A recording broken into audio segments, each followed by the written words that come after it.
नमस्कार साथियों, आप लोग कैसे हो। मैं आशा करती हूँ कि आप लोग बहुत अच्छे होंगे। जो भी फ्रेंड सी-टेट की तैयारी कर रहे हैं उनके लिए क्लास बहुत ही महत्वपूर्ण है। जिन मित्रों की लैंग्वेज संस्कृत है और अब तक उन्होंने कुछ नहीं पढ़ा है, तो फ्रेंड जितना हो आप लोग P/Q हल करो। और इससे पहले की जो क्लास करा दी है, अगर आपने नहीं देखी है तो डिस्क्रिप्शन में लिंक होगी, वहाँ से अवश्य देख लेना। तो जब तक आपका एग्ज़ाम नहीं होता है, संस्कृत की आपकी संपूर्ण तैयारी आदर्श कैडी क्लासेज पर कराई जाएगी। इसलिए फ्रेंड्स, आप लोग बिल्कुल भी संस्कृत से डरना नहीं है। बस आपको समझना है कि किस तरीके से P/Q आते हैं, क्वेश्चन कैसे आते हैं। और सी-टेट के क्वेश्चनों को अगर आप समझ गए तो आप सी-टेट को पास कर सकते हैं। ठीक है, तो इससे पहले जो करा दी है वो आप लोग ज़रूर देखना। इससे आगे की आप लोग समझ सकते हैं कि सबसे पहले है संस्कृत शिक्षण के उद्देश्य। यानी कि संस्कृत को जब हम पढ़ते हैं तो इसके जो उद्देश्य होते हैं वो उद्देश्य क्या हैं। तो उद्देश्य में इनके जो उद्देश्य है, सबसे पहले है शुद्ध उच्चारण। अगर क्वेश्चन आता है तो उसमें आपको शुद्ध उच्चारण दिखाई देता है तो ये आपका पॉजिटिव है। और फ्रेंड, जैसे ही ये संपूर्ण आपका संस्कृत का समाप्त होगा तो आपको टैग वर्ड की क्लास भी बहुत जल्दी देखने को मिलेगी। इससे पहले करा दी है, आप लोग ज़रूर देख लेना। और फिर आप लोग P/Qs करेंगे तो आपकी समझ में आ जाएगा। शुद्ध उच्चारण होना चाहिए संस्कृत को बोलते समय। श्रुत लेखनम, सुंदर आपका लेख होना चाहिए।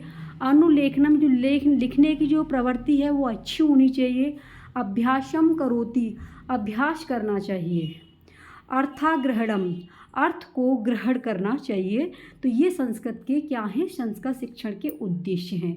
जब हम संस्कृत को पढ़ाते हैं तो उसके साथ में ये सारी चीज़ें होनी चाहिए, क्योंकि श्यामपट्ट पर जब यूज करते हैं तो हम लोग शुद्ध बोलेंगे तभी आप समझ पाओगे, सुंदर लिखेंगे तो ही समझ पाएंगे, अभ्यास करेंगे तो आगे निकल पाएंगे। और अर्थ को ग्रहण करना जहाँ भी दिखाई देता है वो आपका पॉजिटिव है। भाषा के कौशल, और मित्रों देखिए, यहाँ से क्वेश्चन ना आए ऐसा तो हो ही नहीं सकता है। चाहे आप हिंदी लैंग्वेज में हो चाहे संस्कृत में हो, क्वेश्चन आने ही आने हैं इसमें से। और आपके CDP में भी आते हैं। तो भाषा के जो कौशल होते हैं वो 4 हैं। कितने हैं? 4 प्रकार के कौशल हैं। और ये हैं आपके श्रवणम, संभाषणम, वाचनम, पठनम और लेखनम। ये 4 मोस्ट इम्पोर्टेंट है। और इसकी ट्रिक लिख लेना, सुबोपली। क्या है? सुबोपली। आप 1-2 बार बोलोगे आपको याद हो जाएगा। सु से होता है सुनना, बो से होता है बोलना, प से पढ़ना, ले से लिखना। तो ये 4 कौशल हैं आपके भाषा के। श्रवणम यानी संस्कृत में आएंगे तो श्रवणम आएगा, हिंदी में आएंगे सुनना, बोलना, पढ़ना, लिखना आएगा। तो आपको याद रखना है श्रवणम, संभाषणम, पठनम, लेखनम। इसके बाद में क्वेश्चन सीधा पूछा जाता है कि ग्रहणात्मक कौशल कौन से होते हैं। ग्रहणात्मक, ग्रहण करने वाले कौशल, तो ये ग्रहण करने वाले होते हैं श्रवणम और पठनम। कैसे समझ पाओगे? जैसे इस समय आप लोग क्या कर रहे हो, सुन रहे हो और साथ में पढ़ रहे हो, यानी ग्रहण कर रहे हो। एक जो बच्चे होते हैं यानी कि आपके अध्यापक होते हैं वो अभिव्यक्तात्मक कौशल का प्रयोग करते हैं, और जो स्टूडेंट होते हैं वो आपके ग्रहणात्मक कौशल का प्रयोग करते हैं। जिस तरीके से आप इस समय सुन रहे हो और साथ में पढ़ भी रहे हो। अभिव्यक्तात्मक यानी टीचर क्या कर रहे हैं, टीचर संभाषण बोल रहे हैं और साथ ही साथ में आप लोग देख सकते हो लिख भी रहे हैं। तो ये आपके लिए मोस्ट इम्पोर्टेंट है, इसमें से क्वेश्चन आना ही आना है।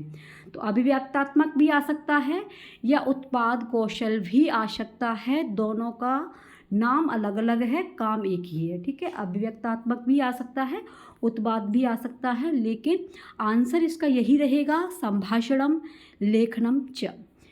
मोस्ट इम्पॉर्टेंट चीज़ है कि सभी भाषा कौशल अंतः संबंधित होते हैं। अगर आप ये सोचें कि बच्चा पहले बोलना सीख सकता है, क्या लिखना सीख सकता है, ऐसा कुछ भी नहीं है। बच्चा कुछ भी सीख सकता है, लिखना भी सीख सकता है, बोलना भी सीख सकता है। ये चारों कौशल जो होते हैं ये आपस में अंतः संबंधित होते हैं, यानी कि आपस में इनका बहुत गहरा संबंध होता है। ऐसा नहीं कहा जा सकता कि बच्चा पहले बोलना ही सीखेगा या लिखना ही सीखेगा, ये अंतः संबंधित होते हैं। ठीक है, भाषा क्रम से नहीं सीखी जाती है। अगर ये कहें कि बच्चा बोलना सीखेगा, पढ़ना सीखेगा, नहीं भैया, क्रम से नहीं सीखी जाती है। बच्चा के अंदर क्या चीज़ें हैं वो बच्चा खुद ही अपने आप पढ़ना भी सीख सकता है, सुनने की भी क्षमता अधिक हो सकती है, बोलने की भी हो सकती है, और किसी किसी बच्चे में लिखने की क्षमता भी अधिक हो सकती है। इसलिए भाषा जो होती है वो क्रम से नहीं सीखी जाती है। तो ये आपके लिए परीक्षा के लिए रामबाण क्लास है, संस्कृत के मित्रों के लिए, हिंदी के मित्रों के लिए। ठीक है, तो ये भाषा क्रम से नहीं सीखी जाती है। अंतः संबंधित होते हैं चारों कौशल। सूक्ष्म पेशीय कौशलम अस्ति लेखनम। सूक्ष्म पेशीय मतलब होता है जिसमें हम लिखने का कार्य करते हैं, जिसमें हमारे हाथ काम कर रहे हैं, वो हमारा सूक्ष्म पेशीय कौशल होता है। जैसे लिखना, लिखने में क्या है, हमारी मसल्स काम करती हैं। ठीक है, तो ये सूक्ष्म पेशीय कौशल आपका किसके अंतर्गत आता है, लेखनम के अंतर्गत आता है, लिखने के। पठन समय आवश्यकम, पढ़ने के समय अगर आप पढ़ रहे हो तो क्या चीज़ आवश्यक होती है, तो पढ़ते समय अर्थावबोध। अगर जब तक आप किसी के अर्थ को नहीं समझेंगे तब तक पढ़ना बेकार है। पढ़ रहे हो लेकिन उसका अर्थ समझ में नहीं आ रहा है तो वहाँ पर आपकी पढ़ाई बिल्कुल बेकार है। तो क्वेश्चन सीधा पूछा जाता है कि पठन समय आवश्यकम किम अस्ति, पढ़ते समय आवश्यक क्या होता है। तो आपके आंसर में अगर अर्थावबोध जहाँ भी दिखे तो फटाफट से आप लोग सर्कल को भर देना, आपका आंसर बिल्कुल राइट जाएगा, अर्थावबोध। नेक्स्ट है श्रवण वाचन कौशल का विकास अभिनय एवं संवाद से होता है। बिल्कुल है, श्रवण और जो वाचन का जो कौशल होता है, अभिनय मतलब होता है नाटक, और संवाद मतलब होता है आपस में जो वार्तालाप करते हैं, उसी के द्वारा जो है होता है श्रवण और वाचन का कौशल। ठीक है, नेक्स्ट है भाषा का स्वरूप क्या होता है। तो भाषा का स्वरूप, भाषा भैया दो प्रकार की होती है। कितने की, दो प्रकार की भाषा होती है, जिसमें ग्रहणात्मक कौशल और अभिव्यक्तात्मक कौशल। अभी मैंने आपको बताया था, ग्रहणात्मक कौशल श्रवणम पठनम च, यानी कि जो बच्चे होते हैं वो सुनते हैं साथ के साथ में पढ़ते हैं। अभिव्यक्तात्मक कौशल टीचर है, टीचर यानी अध्यापक, अध्यापक बोलता है और साथ के साथ में ब्लैकबोर्ड पर लिखते हैं। तो वो जो है टीचर अभिव्यक्तात्मक कौशल का प्रयोग करते हैं और ग्रहणात्मक कौशल का प्रयोग विद्यार्थी करते हैं। तो भाषा के स्वरूप कितने हैं, दो प्रकार के हैं। नेक्स्ट है संस्कृत शिक्षणस्य विधि, संस्कृत शिक्षण की विधि क्या है। तो विधि है इसकी अभ्यास विधि, जितना हो आप लोग प्रैक्टिस कीजिए, P/Q। ठीक है, संस्कृत की जड़ है, यानी कि सीटेट को पास करने वाली जो मूल मंत्र है या जड़ मान लीजिए, जो जड़ी बूटी का कार्य करता है वो है P/Q। और अगर अभी तक आपने P/Q नहीं लिए हैं और आप सोच रहे हैं कि किसका लें, तो किरण पब्लिकेशन का ले सकते हैं, यूथ का ले सकते हैं, साथ ही साथ में व्याख्या भी दी गई है। तो आप लोग इसका विशेष अभ्यास करें और प्रश्नों की प्रकृति को अगर समझ जाएंगे तो आपका सीटेट 1-2 नंबर से नहीं रहेगा। अनुकरण विधि ये आपकी संस्कृत के आती है। परिष्कार विधि, वाक्य संशोधन विधि, वाक्य में अगर कोई त्रुटि होती है उसे संशोधन करना।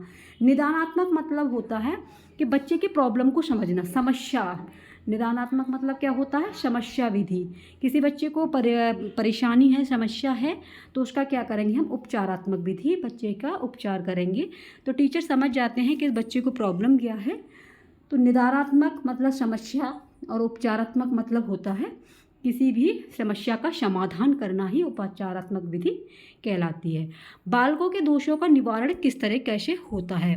बालकों के दोषों का निवारण हम शारीरिक परीक्षण, मनोवैज्ञानिक परीक्षण के आधार पर, वर्णना उच्चारण स्थानम स्वरूप, वर्ण के उच्चारण के स्वरूप को नहीं जान पाना।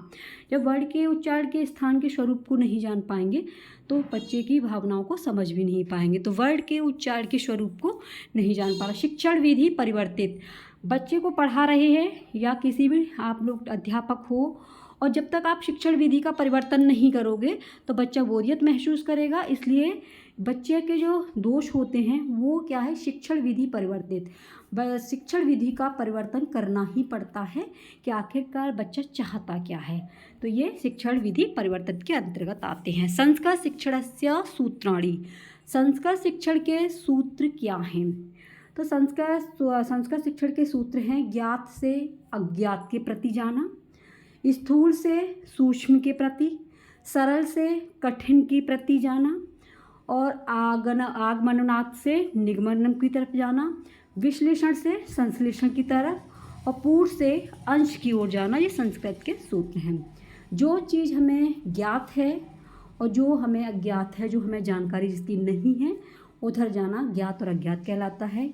स्थूल मतलब होता है किसी चीज़ के बारे में हमें अधिक जानकारी है, और सूक्ष्म मतलब बिल्कुल भी जानकारी नहीं है तो उसकी ओर जाना। सरल चीज़ें बच्चे को समझ में आ जाती है, देन इसके बाद में हम कठिन चीज़ को लेकर के चलते हैं, वो आपकी कठिन चीज़ होती है, सरल से कठिन की ओर।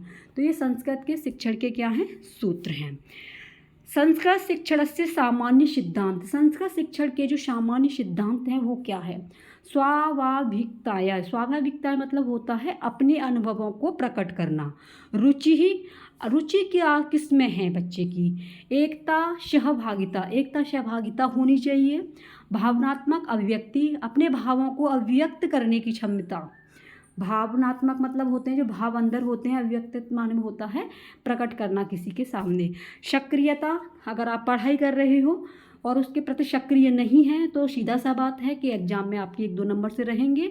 तो किसी भी एग्ज़ाम की प्रिपरेशन करने के लिए सक्रिय होना बहुत आवश्यक है। नेक्स्ट है व्यक्तिगत विभिन्नता। प्रत्येक बालक में व्यक्तिगत अपनी अपनी अलग अलग विभिन्नता होती है। अगर एक घर में 2 बालक हैं तो दोनों बच्चे भी एक से नहीं होते हैं, तो हर एक बच्चे की जो व्यक्तिगत विभिन्नता होती है वो अलग अलग होती है। चयनम, अनुपात, क्रम, ये किसके अंतर्गत आते हैं, संस्कृत शिक्षण का सामान्य सिद्धांत। नेक्स्ट है भाषा अधिग्रहण, भाषा अर्जन। तो भाषा अधिग्रहण होता है भाषा का अर्जन करना। ये संस्कृत का शब्द है भाषा अधिग्रहण, और हिंदी में बोलेंगे भाषा अर्जन। मातृभाषा ही भाषा अधिग्रहण है, यानी कि जो हमारी माँ, जो हम बचपन से बोलते आ रहे हैं, जो हम घर के अंदर बोलते हैं, वो अधिग्रहण भाषा होती है। इसमें किसी भी चीज़ की आवश्यकता नहीं होती। बालक जो है अपने माहौल को देख करके सीख जाता है, और ये माँ के द्वारा बोली जाने वाली भाषा होती है, तो ये आपकी अधिग्रहण भाषा कहलाती है। समाज द्वारा भाषा को अधिग्रहण किया जाता है। जब बच्चा थोड़ा सा बड़ा होता है, समाज का माहौल देखता है, तो उसके द्वारा भी बच्चा जो है भाषा को अपने अंदर परिवर्तित कर लेता है, अधिग्रहण करता है, सीखता है।